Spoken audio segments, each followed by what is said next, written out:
Okay, all right. Can everybody hear me? Awesome. Thank you so much for coming today.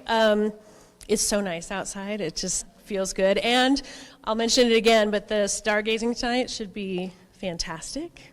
I want to welcome to our live stream audience that Denon is working over here. So there are more people joining us that aren't in this room. I'm Allison Foudy. I officially start at the Hailey Public Library next Friday. I mean, I've been there a little bit, but I'm super excited to be here tonight. And quick reminder, cell phones, if you have one, I just did it, just in case.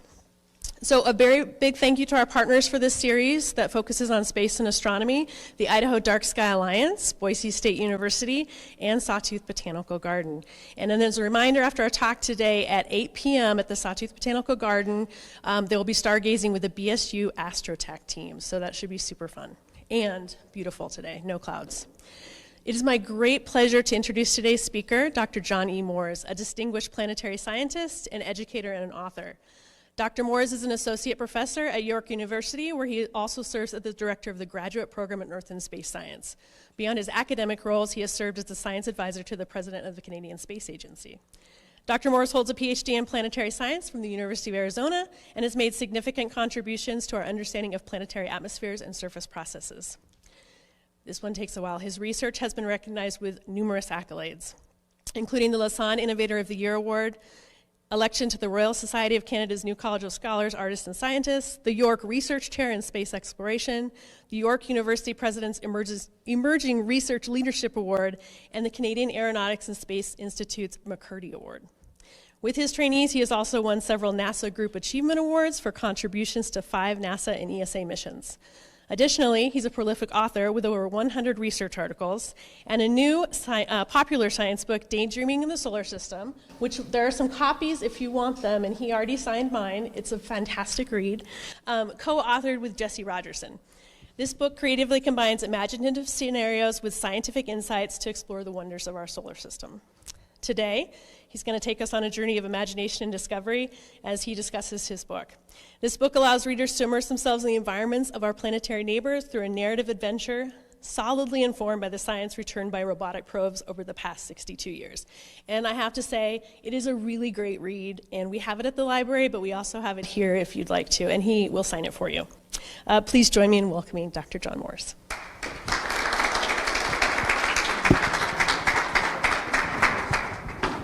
Thank you so much for being here. Well, thank you so much, Allison, for that wonderful introduction. And thank you all for coming out here tonight. It's wonderful to be up here in the mountains in Hailey. Just so beautiful driving up. My first time here, but I hope it won't be my last. So, what I want to do tonight is to share just a little bit about exploring the planets and doing that with our 5 senses. So, from a human perspective. And what I want to do is I want to transport you just a little bit to a few of these different environments and give you just a little taste of what they might be like. They're exotic, but they are also things that are understandable, I feel, to our own human senses. So over the next hour or so, just imagine yourself being there, listening carefully, and to try to hear the story that each one of these is telling. But before we do that, what I'd like to do is I'd like to take you back, not in space, but in time. I'll take you back in time to my own childhood to start us off. So here's a lovely picture by David Blackwood. This is called Fire Down on the Labrador. I grew up on the east coast of Canada, and there were times, when I would actually go out onto the ocean. My father would take me, and we'd go out in a small little dory in a boat. And we would go out, we would lose sight of land, and you'd be out there on the ocean with the swell. And sometimes we'd have another boat out there with us, and you would lose it between the waves. Now, there were things that you could see the whole way through, like the icebergs towering above us. And if you looked over the side of the boat, you could sometimes see things come out of the inky deep below. You could see jellyfish that would come up and then descend again. If you were really lucky, you could see something like a whale breaching and then going back down into the deep. And there's something, I think, about that kind of experience, that brush with elemental nature. It's a very sublime thing. It makes you feel like you're a small part of something much, much bigger. And this is a feeling I think that we all get with different kinds of nature. And it's a little bit of a different story each time we tell it. So what I'd like to do is to take you somewhere else so that we can have our own little brush with the sublime, maybe something that is a little bit more close to home. So what I want to invite you to do is to close your eyes just for a couple of minutes.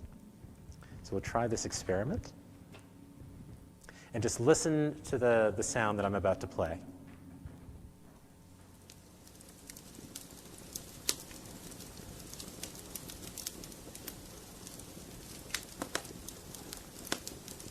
So keep your eyes closed. I'll tell you what the sound is.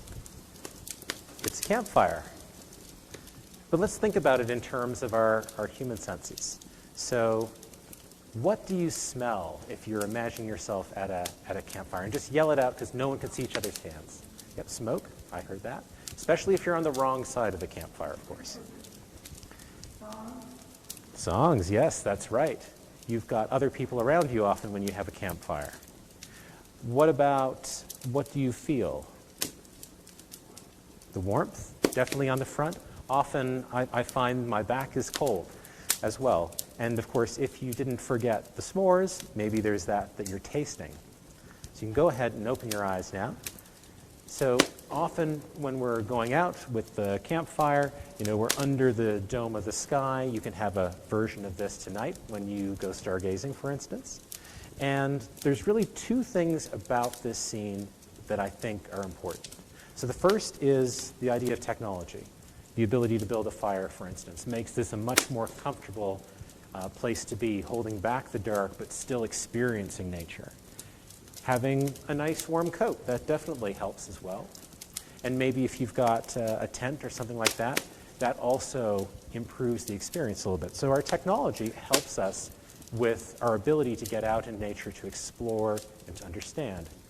But I love that somebody mentioned song, because you're not usually alone around a campfire. There's another component to this. There's a sharing of information in song and in story in particular when you're around a campfire. In fact, some people even call human beings the story species because it's something unique that we do. So really, that's us. That's the two combinations here, that story and that technology. And over the past 70 years, we've used that technology, we've built it up, and we can do truly amazing things with it. We can go from our little campfire out to the solar campfire, this nuclear campfire, around which all of the planets in the solar system are clustered. We can go and visit the planets with our spacecraft. We can explore them and get to know them just a little bit. And you might wonder why we do something like this. Well, I think part of it is something that starts a bit smaller. So for instance, if any of you have ever had some experience with, say, a toddler, you might realize that they have a certain inherent drive to explore their environment, to go out and make the unknown known. And that desire lives within each one of us. All cultures include explorers who've gone out in the past, who've wanted to see what's over that next ridgeline. And to give just one example, here's the Polynesian radiation as people traveled across the Pacific Ocean settling new islands. This is a case where you need that technology to explore. In the case of the Polynesians, it's the outrigger canoe. But also, more importantly, you need the story that we tell ourselves, the story that we carry in our own culture. So with the Polynesians, there was this desire, there was this imperative in their own story. They were people who traveled across the ocean, who found these new islands, and then moved on again. And certainly, not all of these voyages were successful, but they kept on going out because it was part of the story that they told themselves. Now, the next picture I'm going to show you definitely has a story to it, one with which maybe you're a little bit more familiar.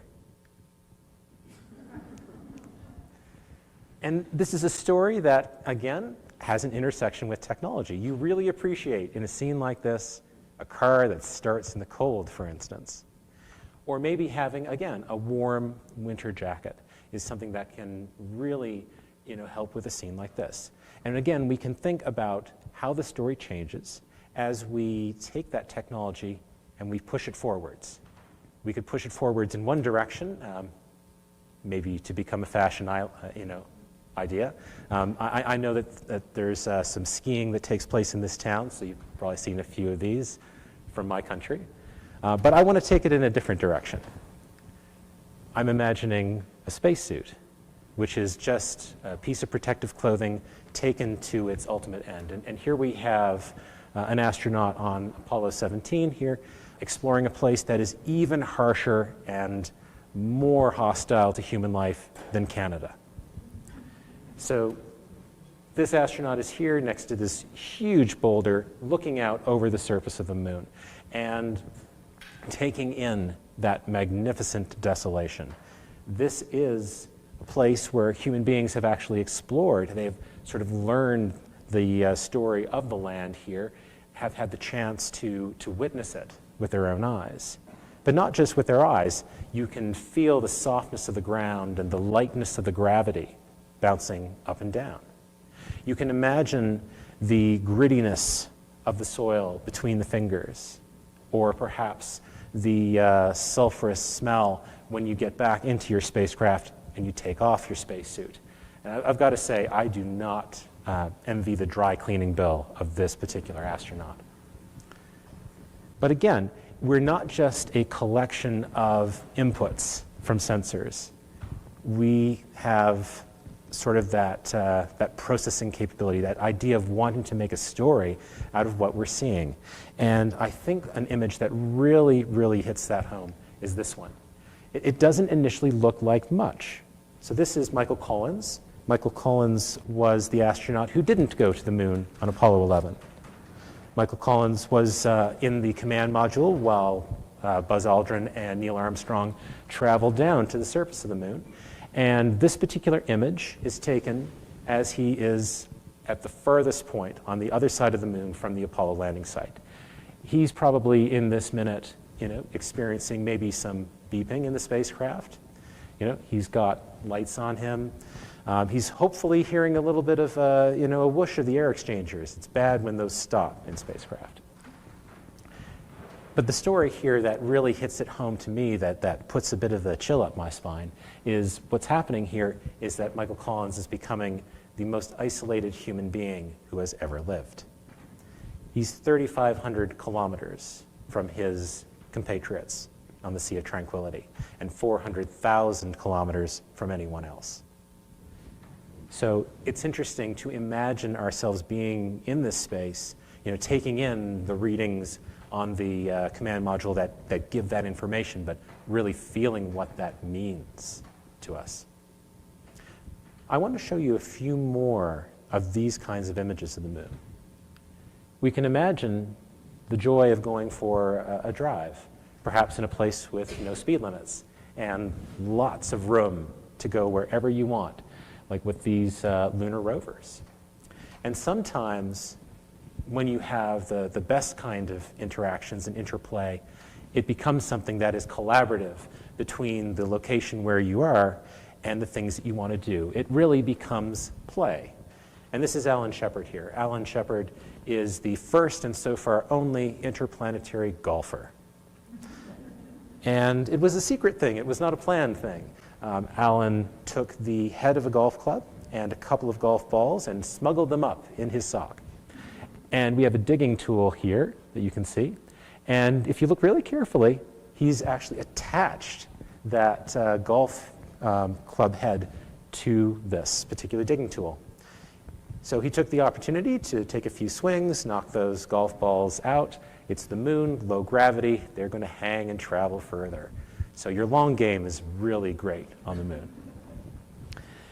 When he got back to the Earth, this was something that people had seen on the cameras and on the telecast, NASA was asked, was this a planned thing? Why did the astronauts do this? And NASA said, seriously and with a straight face, just for the fun of it. So you've got that element to it as well. And when you get to know a place like this, it has significance, it has meaning. And you can imagine, memory is very tied to place. There are places we think of and we can bring up the emotion and the things that we were seeing and sensing at the time.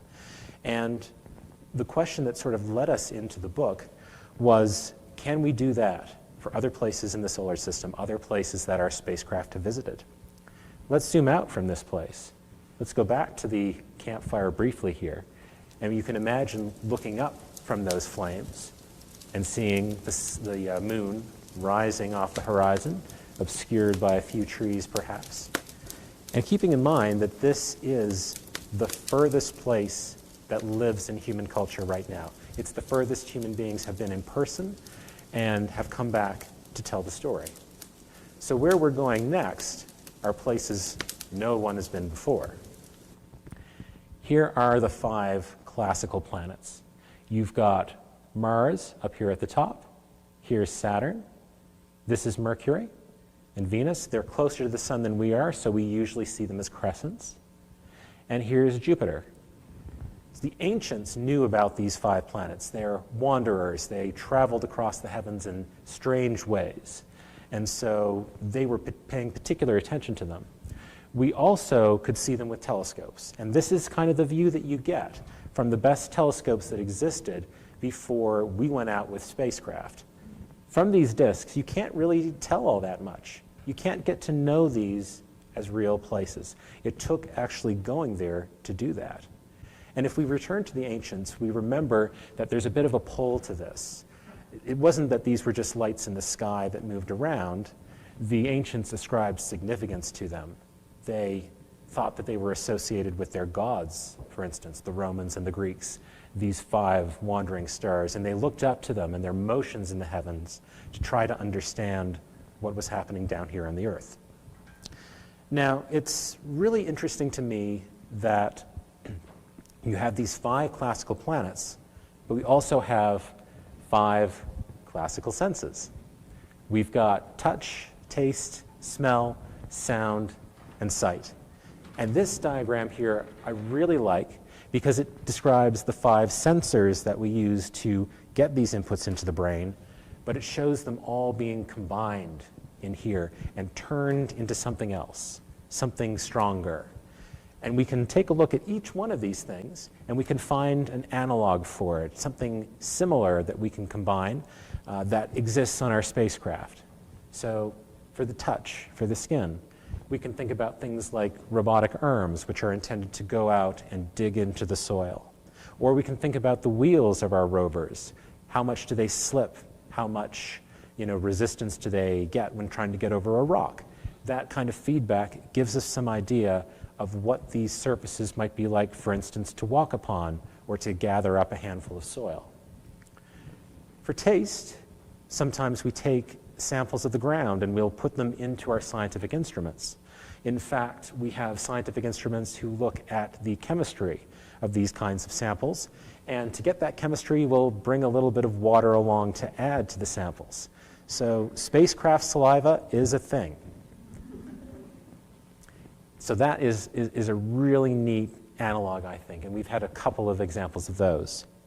We can also bring in the air that we experience on another planet. We can bring that into our spacecraft and analyze it. And we really do have spacecraft that essentially have noses made of lasers that tell us about all of the faint little chemicals in there, and we can backtrack from that as to what these places might smell like. We can hear what's going on other planets with microphones, and we can take lots of pictures to really give a good idea of the environment. We can even do selfies, lots of selfies. I'm part of the Curiosity rover mission, and we love to take the robotic arm up to take a picture back at the rover. So we've got ways of telling what the environment might be like to a human being, but we've got a problem in terms of the stories that myself and Jesse wanted to tell. And that's the problem, that for a spacecraft, being on another planet's not a big deal. For a human being, this is how you die. So we gave them a spacesuit. The spacesuit's necessary. We don't want our explorers to die. That would make the chapters too short. So we tried to think of ways that you could interact with the environment even with a spacesuit. Vision is pretty easy. You can imagine, doing, hearing and sound, but some of the other senses you have to be a little creative about. And the thing that I remembered, and the thing that came to me vividly, was thinking about the astronauts on the moon. After a day's work, they would go back in the lunar module, and they'd take off their suits. And so they would immediately be hit with this spent gunpowder sort of smell and the grittiness of that soil. So there are ways of really interrogating another planet that don't necessarily need you to be outside of your spacesuit. It's just amazing to me that we know what the moon smells like, even though the moon has no atmosphere. So we tried to look for these kinds of interactions. And what I want to do for the next few slides is to take you through these sets of classical planets, and I'm going to pair them up with the classical senses, and we can take a look at what we can discover. So I'm going to start with Mercury, and I'm going to start with sight. And it may seem a little weird to pick Mercury as the representative of vision. And the reason for that is that when we look at Mercury in true color with our own eyes, it looks pretty gray, it looks pretty featureless. I mean, you see craters and you see rays and broken up rock and stuff like that, but it's kind of lunar-like, it's very moon-like. So what is there to see in a place like this? Well, we can get a bit of a hint if we take our spacecraft vision and we pull the colors apart, we stretch them out. And what happens is that you get two different colors that you see. There are blues and there are oranges. And those are telling us something about these surfaces. The blue areas are places that are very old, that have been weathered by the solar wind for hundreds of millions, billions of years. And the orange places, those are fresher terrains, they're newer. It turns out they're actually volcanic terrains, which we didn't expect before we went there with our spacecraft. I can give you a close-up look at this just so that you can see sort of the variation really nicely. So here's a volcanic plain, and you can see on top of it craters in blue that had rims that were too high to be invaded by the flowing lavas. So they remain blue while the rest remains orange. And that gives you a bit of an idea, I think, of the differences that you can see. So the other thing, when you're considering going for a walk on Mercury, and you're thinking about what sights you might see, is your enemy in the sky, the sun. Mercury is the closest planet to the sun, and the sun is 2.6 times as large as it is on the Earth. That is just a really, really menacing presence. If you were there on Mercury at full noon with the sun straight overhead, every rock around you would have heated up to the point where you're on the self-cleaning cycle in the oven. And that's not good for you, no matter what kind of spacesuit you have. So on Mercury, the name of the game is trying to stay away from the sun a little bit. And the places that do this and do it well can make a good living.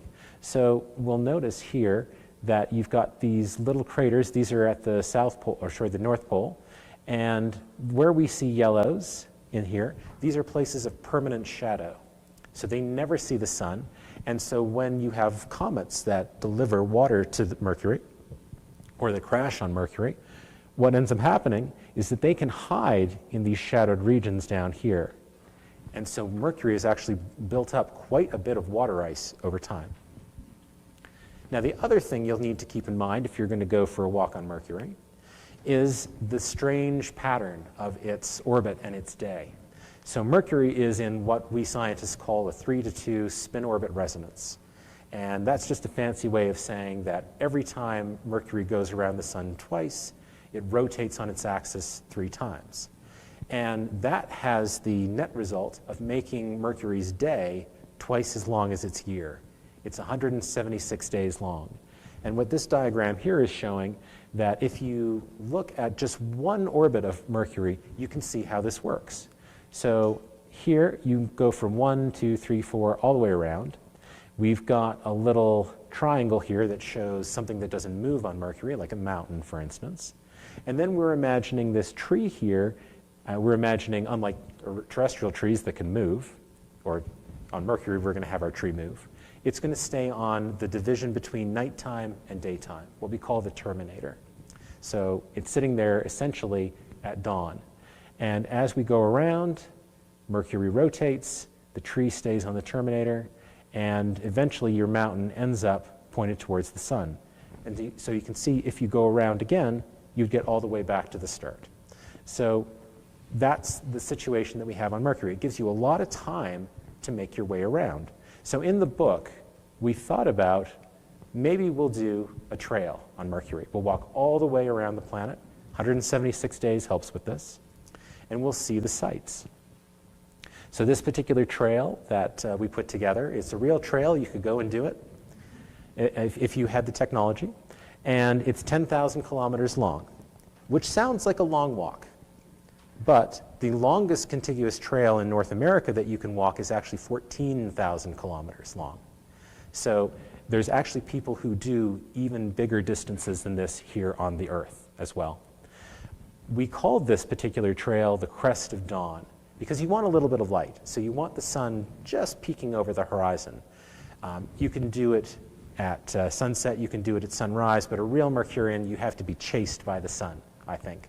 And you're always having to keep moving in that scenario. You have to make miles, because if you stop, the sun's going to rise high up in the sky, and if it rises too high, you're going to have to find some shelter and suffer the ignominy of having to call for the park rangers to come and rescue you. And you don't want that. So we thought this was a lovely little metaphor, the idea that you need to savor every sight that you experience as you're experiencing it. You can never go back. You have to keep going forward. You can spend more time in a place, wait for the sun to get a little bit higher, but you've got to make up for that by making miles elsewhere. And around this circle, you're going through canyons, you're seeing lots of craters. There's a high region here where you can look out over the plains. There's even in some of these craters here, these monoliths in a circle like giants that cast huge shadows. It's a wonderful place to explore. So then we were thinking a little bit about Venus. And with Venus, we were thinking about scent and smell. Venus has an interesting dual character to it. We've got the surface, this sort of hellish landscape, where the pressure is 90 times as much as it is on the Earth. And you've got temperatures here hot enough to melt lead.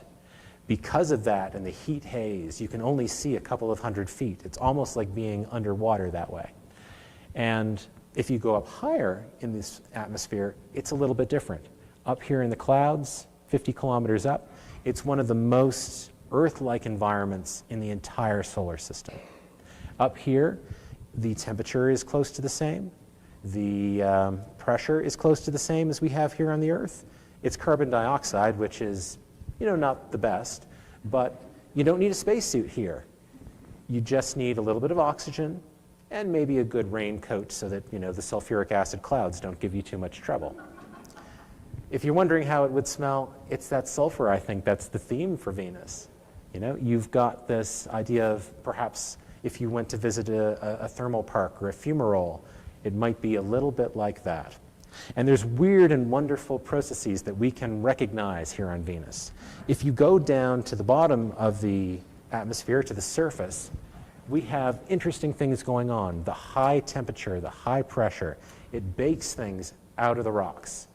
Those materials go up, they form clouds, and those clouds will snow out on the mountains, same as here in the Rockies, except this snow isn't water snow. This is iron pyrite. Fool's gold. And even galena. I noticed you had a galena street here. That is part of the snow that you get on Venus. What's really interesting about these high regions as well is that they're probably the only surviving regions from when Venus was more like the Earth billions of years ago.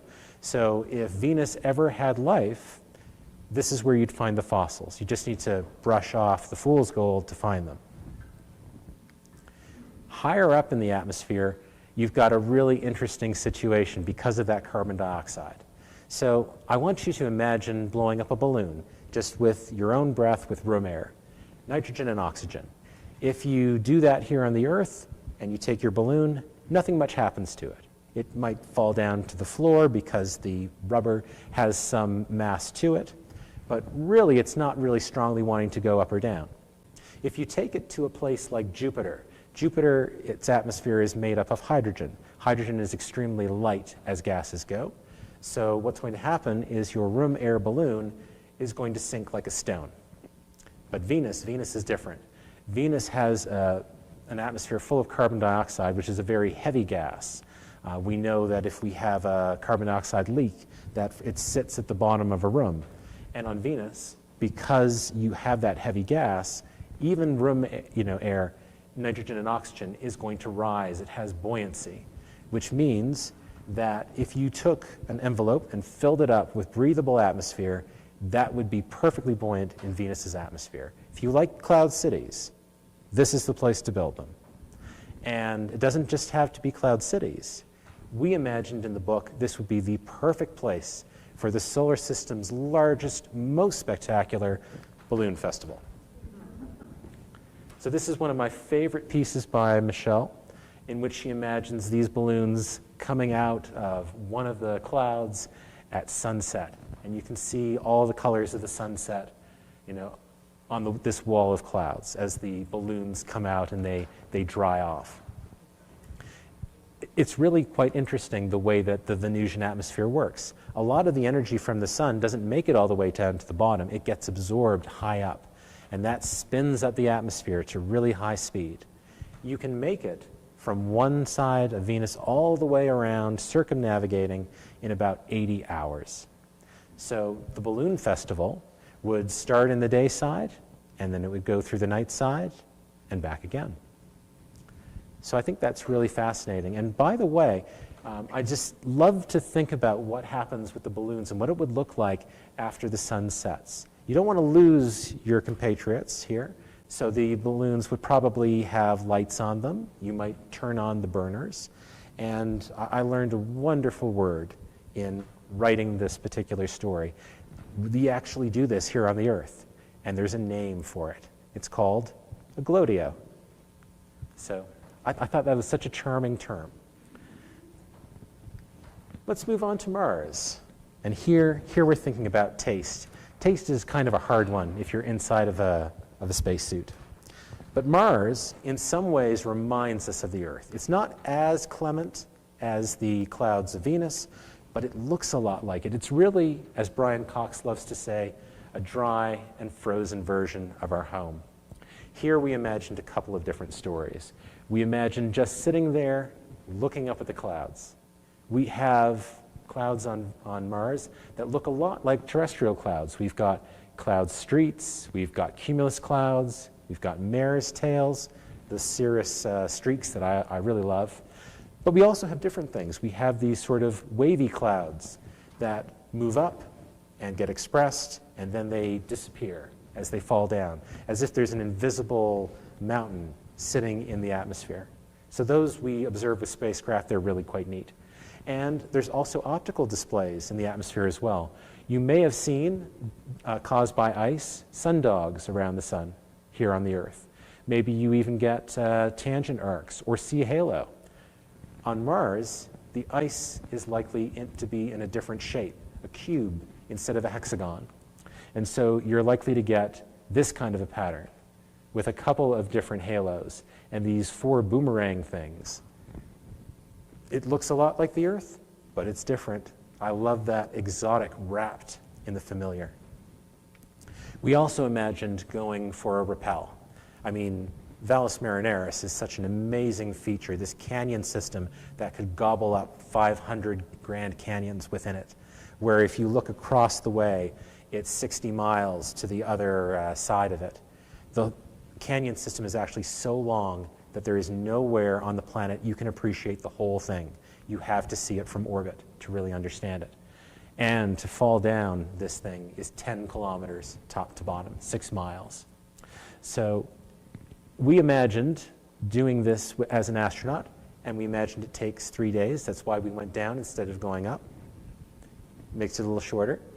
And we figured, since we actually have the topography and we have the imagery, let's not just talk about a generic rappel, let's actually pick a specific route that you could do someday. So we imagined starting up on the rim here and then going down to a couple of false summits with camps all the way to this crater down at the bottom. Now, in this particular traverse, we imagined that the astronaut perhaps found an outcropping of water ice. We see some of this at the mid-latitudes on Mars. And we imagined they might chip off a little bit of that water ice and add it to their own store of water. And what would it taste like, this billion-year-old Martian ice? I imagine it's fairly well filtered, maybe a little bit of a mineral tang, maybe a little bit of iron from all the iron oxide we see here. And what could you do with this water other than just drink it? Well, you could make coffee. We didn't want to forget about the little mundane things. When you go camping, it's not just staring in awe at mountains. There's also, packing up the tent, putting it together, making coffee, and these little social things as well. So we imagined, what would it be like to make and drink coffee on other planets? So have any of you experienced a meal on an airplane? I'm seeing some nodding here. And I'm going to go out on a limb and imagine that it was not, the highlight culinary experience of your lives. And it's not just the airline's fault. Up in an aircraft, you're at low pressure, you're at low humidity. And because of that, your sense of taste is deadened. You don't get the same kind of response. And so the airlines add salt, they add sugar, they add fat to try to make the food more palatable. And Mars is a lot like this. You would have that low pressure and that very dry atmosphere. And so it would be hard for coffee to taste very good. But if you want really great coffee, go to Titan. Titan has 50% more atmospheric pressure than here on the Earth. And we talked to folks who work with people in hospitals that use hyperbaric chambers. And we asked them, what does food taste like in there? Do you ever take food in with you, into these things? And we were told, well, yes, we do.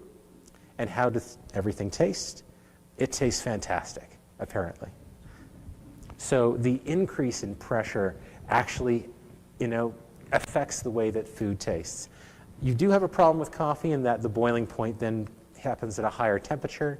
So there are some modifications you have to make to your daily ritual. We wrote about them in the book. We are sure that this will be the standard for NASA whenever they land on Titan. But it's interesting just to think about how it's different doing just the mundane things of daily life.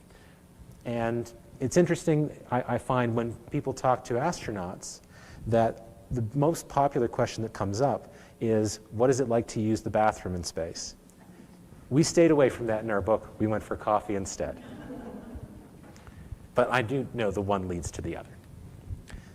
All right, so let's talk about sound next. Jupiter, and also its moons, primarily Io and Europa, but also a little bit of Ganymede.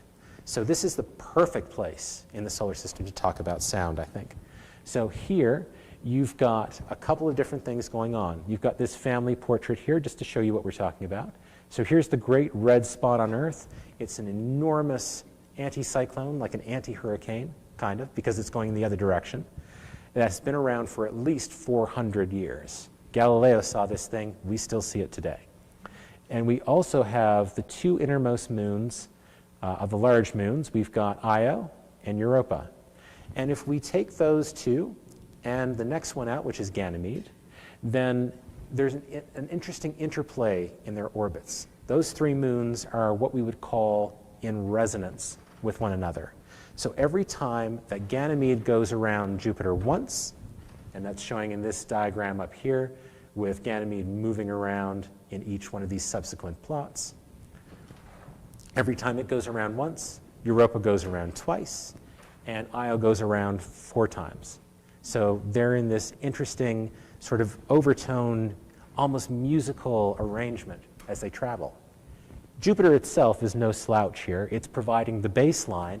What's happening here at the red spot is we're able to see more deeply into Jupiter's atmosphere because the low rumble of this particular feature is sending sound energy up higher in the atmosphere and keeping it free of cloud. So that lets us see deeper. That's why we get a different color here. We imagined doing a free fall, doing a parachute into the great red spot, of imagining what that would be like, looking out at the horizon 1,000 miles away, and then traveling down into the cloud layers. Before you set up your parachute, you're falling actually at a speed faster than the speed of sound. The strong gravity on Jupiter, and the atmosphere is not very dense. There are multiple cloud layers. In between those, I just love the feeling of interiority, the idea that you're completely in an enclosed space, but you can look out again to that 1,000-kilometer horizon. So it's a fascinating place to imagine. The moons, we think about fire and ice. So for Io here, we imagine the most volcanically active body in the solar system and what it would feel like to watch an eruption and to feel that eruption and the sound of it through your suit. Over here at Europa, Europa is a place that is still active. Those cracks are forming today, and the sound just must be something else. So we were thinking more about this particular object, and we were imagining somebody who perhaps was in an installation down in the ice that had been cut into it with heat. And the sound that we imagined was actually something a little bit like this, of what it would be like for the sound of those cracks to propagate around.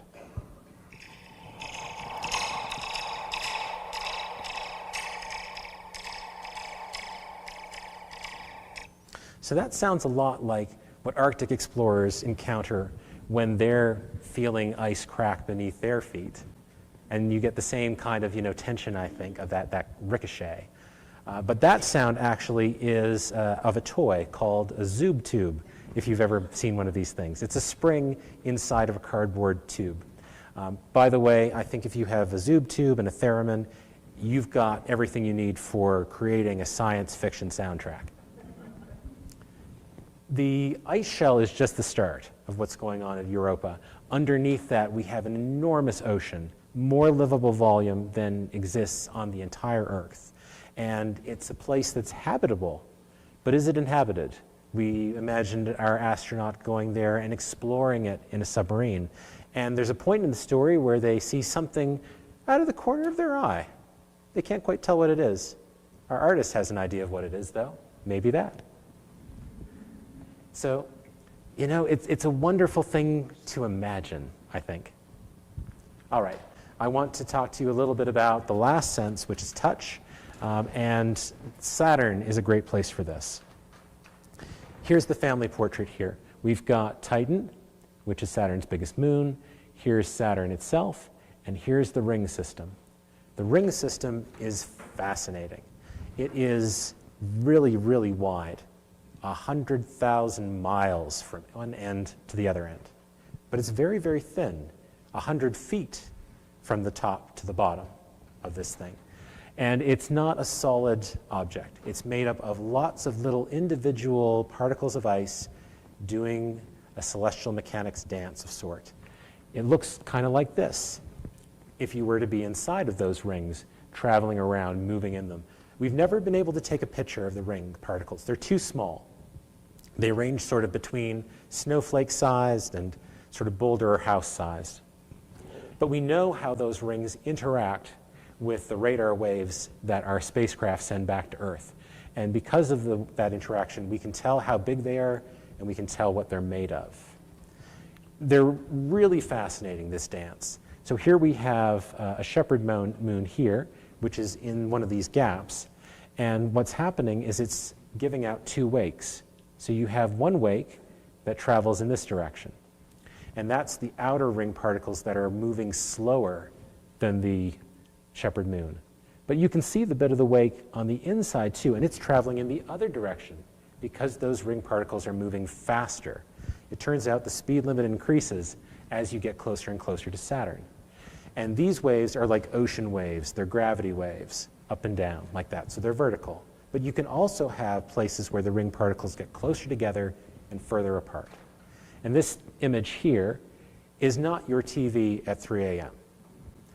But it almost doesn't look real. This is actually a photograph from the Cassini spacecraft showing that dance of particles getting closer together and further apart.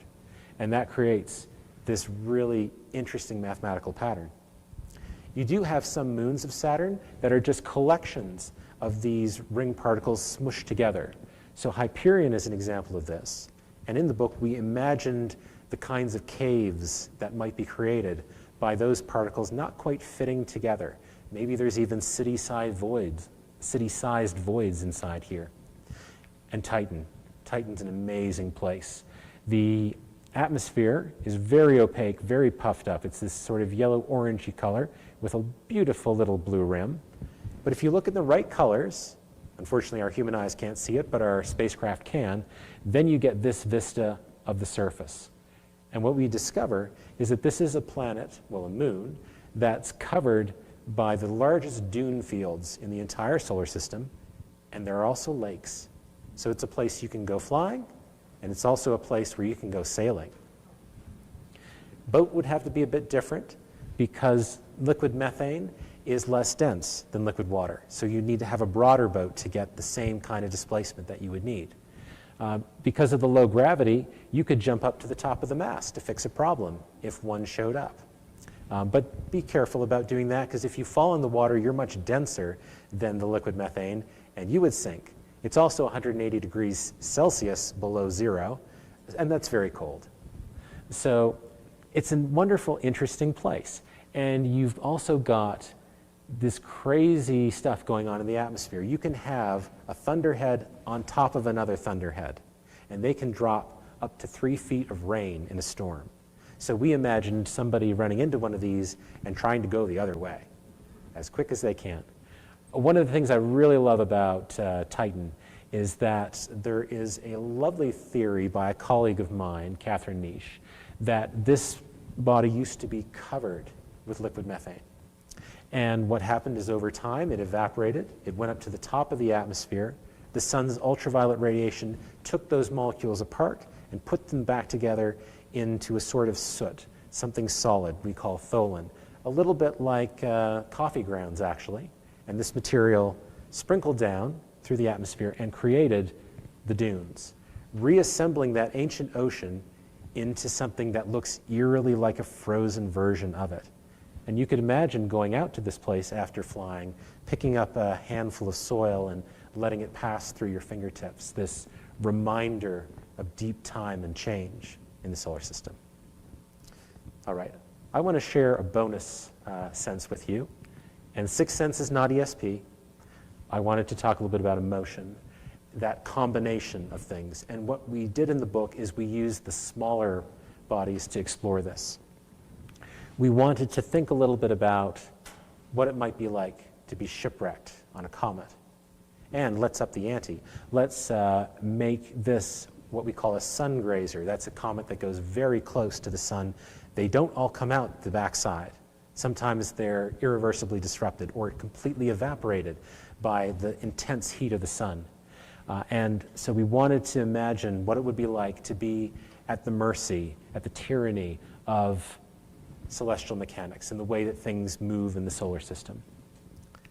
We also wanted to imagine somebody perhaps who needed some space, who had gone through a difficult time perhaps, and wanted to get nice and far away and do something to process.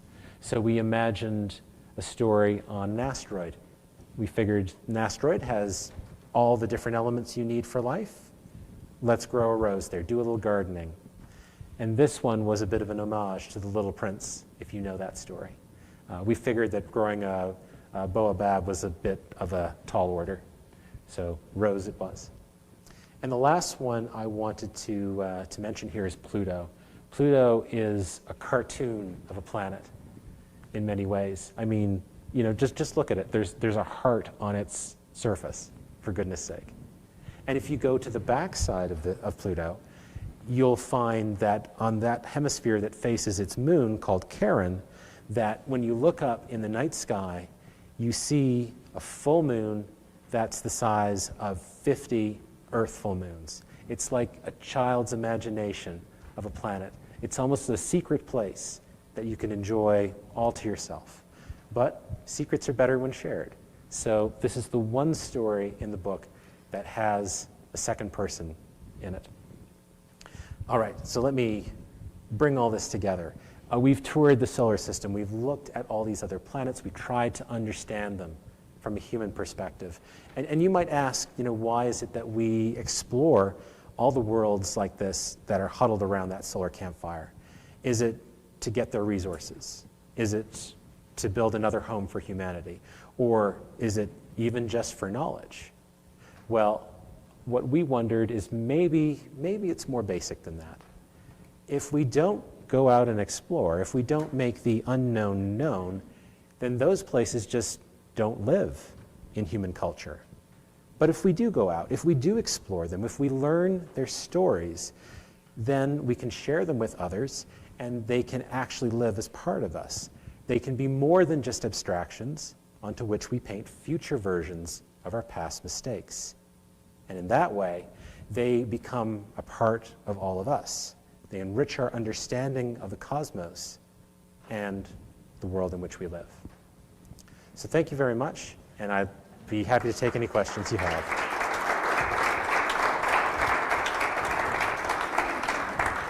If you have a question, let me know. I'm going to bring you the microphones so that our live stream viewers can also hear your questions. So if you have something, just kind of signal at me. So despite being called a storm, is Jupiter's big red spot actually, would it be a pretty calm place to be in?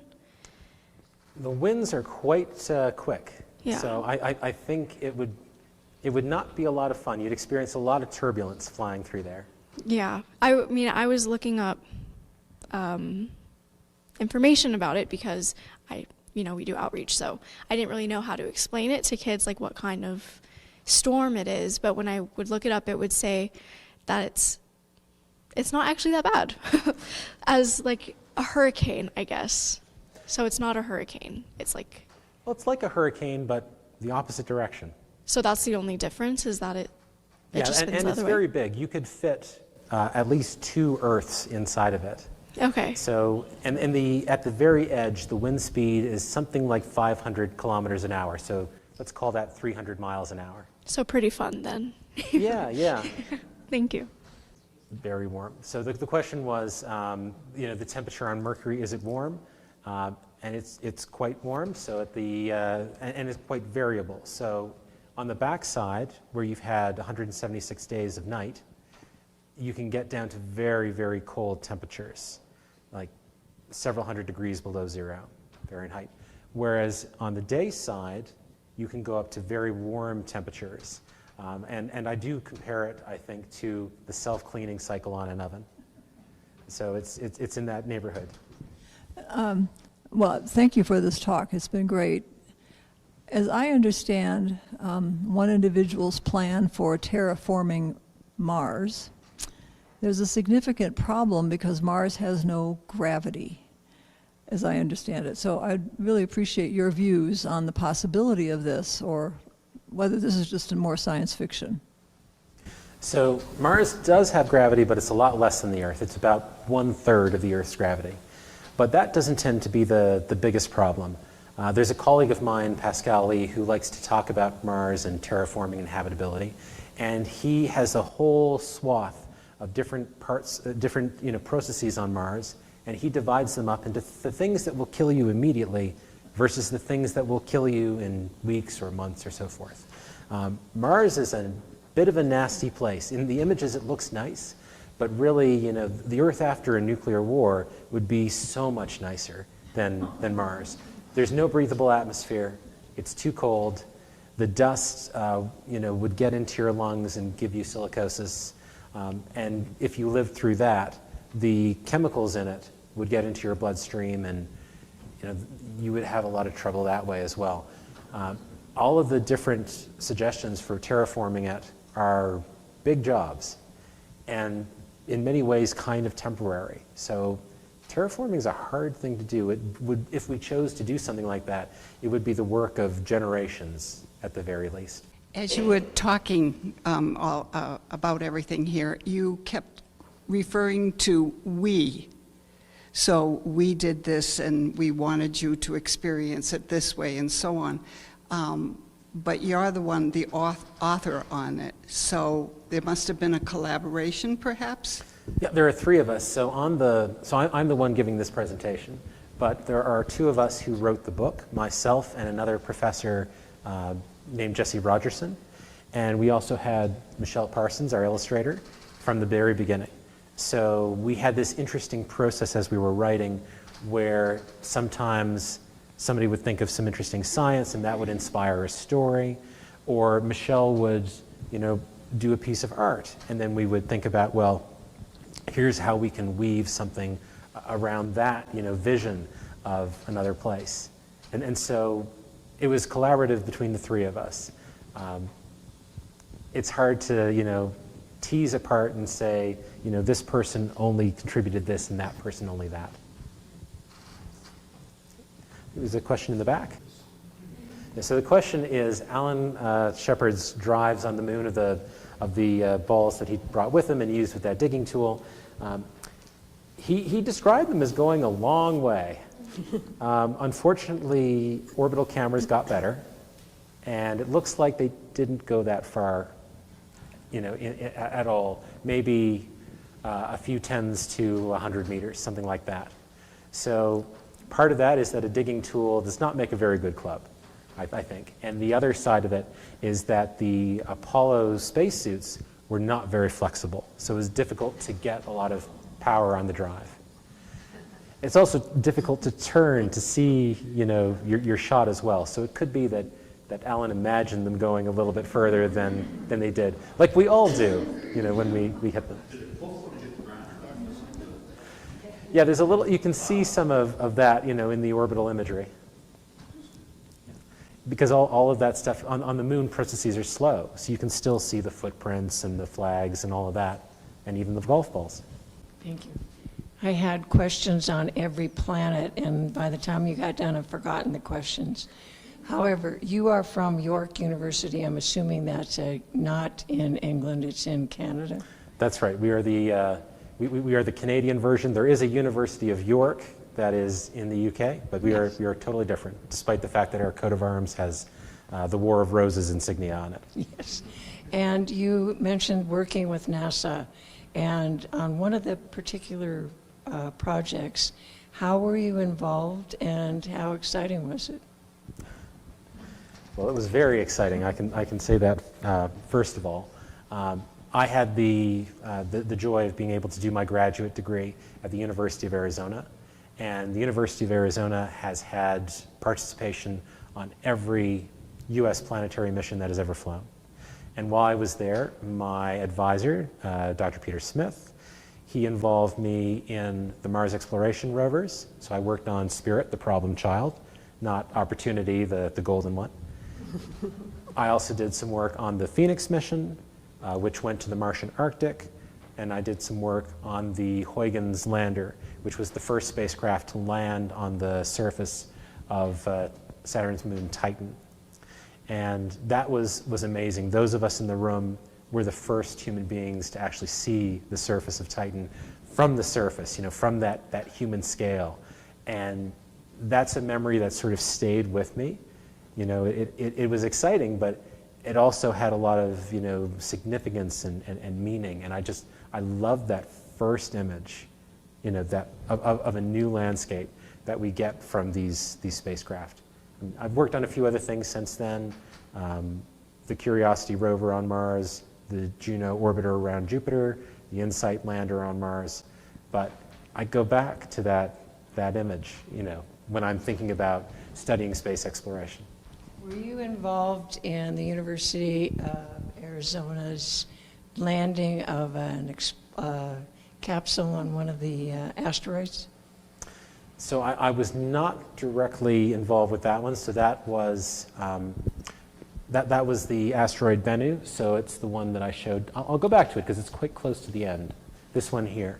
So they took a sample from this, and then they brought that sample back to Earth, which is how we know what this asteroid is composed of. I secretly picked this asteroid because we know it well. And we know the kinds of compounds that are there, we know the different atoms, we know about water. And so we know that with a little bit of processing, you could garden with this stuff. So that was the reason that we picked it. I wasn't directly involved with that, but York University did provide an instrument. And I know all of the people who were involved from my time down there as a student. So I was cheering them on from the sidelines. I think we have time for one more. Does anybody else have one more?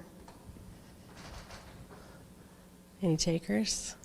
All right. Well, thank you so much, Dr. Morris. Thank you for having me. One more plug for the book. It is a really good book. And so if you need to read it, we have it at the library. There's some copies that you can purchase. Dr. Morris has offered to sign them if you'd like that. And don't forget stargazing tonight at 8 p.m. at Sawtooth Botanical Garden. Thank you. Thanks so much for coming.